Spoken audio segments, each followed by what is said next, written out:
You want to give a little explanation for what you're doing, Mom?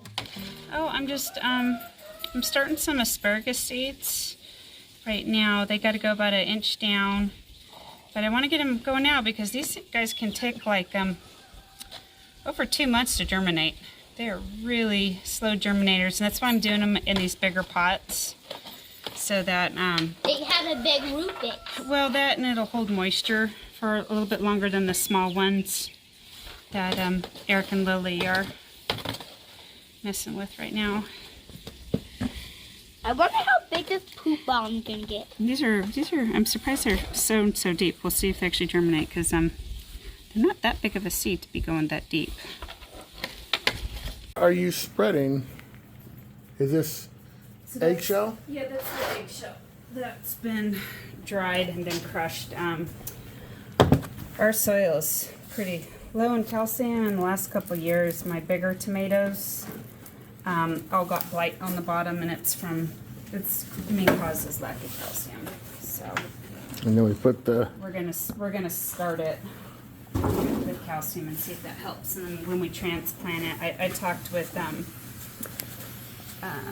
Matthew at the other farm stand, and he said, yeah, he has to give his tomatoes a lot of calcium too.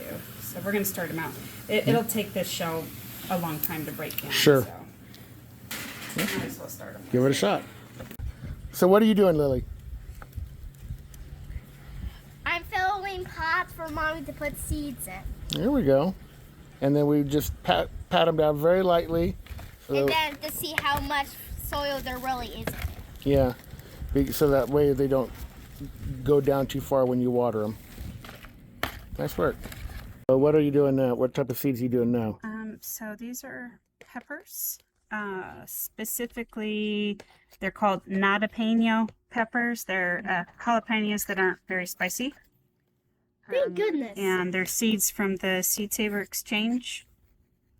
I grew them last year, and I liked them because I like the jalapeno pepper taste, but I don't always like the heat. Yeah, I don't like heat. So, I mean, I like the heat of the sun, but I don't like the heat of food. Like spicy? Oh, no spicy. handful of plants that we keep separate under some netting so that we can breed true some of these varieties. Okay. And what ones are we planting now? So I've got some Roma tomatoes that I've had a while from Garden Horde, lady back in the Midwest. But they're a couple years old, so I don't know if they're going to pop. And then I'm doing some Roma tomatoes from the Heirloom Organics, but they're pretty old, so I don't know if they're going to pop. And then I've got the Moldovan green tomatoes, the really pretty green ones that I grew last year. That comes from the Siskiyou seeds, and they always have a really, really good germination rate. I've always been very happy with the Siskiyou seeds. So you just lightly. Yeah, I just lightly covered. That one's kind of deep. It's definitely, if they're too deep, they will not. They struggle too much. Particularly, that's why I don't like this soil, because it's got some big hunks in it, and sometimes the seeds have a hard time overcoming these big clumps. So yeah, just do it real light, and then I'll wet it down. That way I know that the seed is soaked. Get some little leaves, and then you got to pull the cover from right away, because once the seeds pop, if they don't have sunlight. Yeah. And so that's for tomatoes. This is for tomatoes. Yes. Tomatoes need a dark. Yeah, they need it dark, so I'm going to go ahead and turn this off, and then I'll move this guy up here because he needs lightness. Oh, it is too tight in here. Can I slide that to you, please? Eric, go Eric.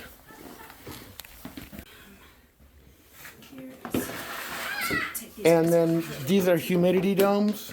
Yes, these are humidity domes. I use them just when I'm getting the seeds going. Once they get their leaves pop, then I take them off. It's mid-February and we hope to have plants in the ground in April, but to do that we're going to need to get our greenhouse cleaned out. Previously we had been container planting in the greenhouse, but we want to switch to companion planting in the ground because we believe that's going to help with yields and also help with pests and fungi management.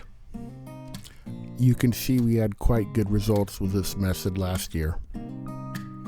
What that means is we are pulling out all the pots, we are pulling out all the rock, we are pulling out the plastic under the rock, and then we're going to add the soil from the pots back into the soil, and then we're going to add a bunch of good compost from the garden. Where the paddock meets the pasture, we've had a lot of mud problems from all the animals going in and out, as well as where the water troughs are. So we're going to take all this rock and we are going to put it in those muddy areas and help with footing and keep the mud down. Thank goodness we've got a riding lawnmower that we can pull behind the wagons with, otherwise this would be an even bigger chore than it already is. I am a farmer. You are, huh? Uh-huh.